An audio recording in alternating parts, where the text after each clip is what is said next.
ఇప్పుడు శాసన మండలి సభ్యులు రాష్ట్ర వర్కింగ్ ప్రెసిడెంట్ మహేష్ అన్న గారిని 2 నిమిషాలు మాట్లాడితే కోరుచున్నాను. నేను మాట్లాడేది ఏమీ లేదు. కేవలం రేవంత్ రెడ్డి గారు ముఖ్యమంత్రి అయిన తర్వాత మొదటిసారి నిజామాబాద్కు వచ్చిన ఈ వేళ మీరందరూ చప్పటితో స్వాగతం పలకాల్సిందని కోరుతా ఉన్నాను.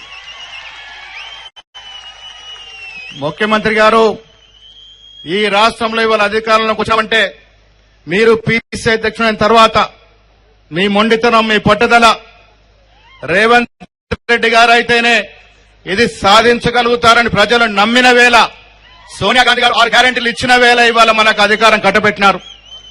రేవంత్ రెడ్డి గారంటే ఒక పట్టుదల, ఒక నిబద్ధత, దానికే ఇవాళ అధికారంలోకి వచ్చానన్నమాట ఈ సందర్భంగా మనవి చేస్తా ఉన్నాను. దివంగత రాజశేఖర రెడ్డి గారు ఈ ప్రాంగణం నుంచి 2-3 మాటలు మీటింగ్లు చేసినారు. ఆయన మరణం తర్వాత అంత ఘటమైనటువంటి నాయకుడు ఇవాళ రేవంత్ రెడ్డి రూపంలో కాంగ్రెస్ పార్టీ చూస్తా ఉంది. ఇవాళ అధికారంలోకి వచ్చినామంటే మీ మీద పరిపూర్ణ నమ్మకంతో ఓటేసినారు.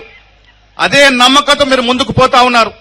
భగవంతుడు ఆశీర్వాదాలు ఇంకా ముందుకు సాగాలని, ఆ సాగే క్రమంలో నిజామాబాద్ కావాల్సిన పారిశ్రామిక వ్యవసాయ పరంగా ఉన్నట్టు అవకాశాలు మీరు ఇవ్వాలని ప్రజాముఖంగా మిమ్మల్ని కోరుతూ సెలవు తీసుకుంటా ఉన్నాం. అదేవిధంగా జీవన్ రెడ్డి గారు నిబద్ధత కలిగినటువంటి రాజకీయ నాయకుడు, 45 ఏళ్ల సుదీర్ఘ జీవితం ఉన్నటువంటి నాయకుడు. ఆయనకి ఇవాళ బరిలో ఉన్న గుండు అరవింద్ గాని, బాజిరెడ్డి గోవర్ధన్ గాని సాటిరారు. జీవన్ రెడ్డి గారి యొక్క విజయ భావన ఎగరవేయడానికి ఇవాళ రేవంత్ రెడ్డి గారు ఈ నామినేషన్ కార్యక్రమానికి వచ్చినారు. మీరు ఈ కార్యక్రమానికి వచ్చినారంటే జీవన్ రెడ్డి గారి గెలుపు ఖాయమనే మాట మనవి చేస్తూ సెలవు తీసుకుంటా ఉన్నాను. జై హింద్.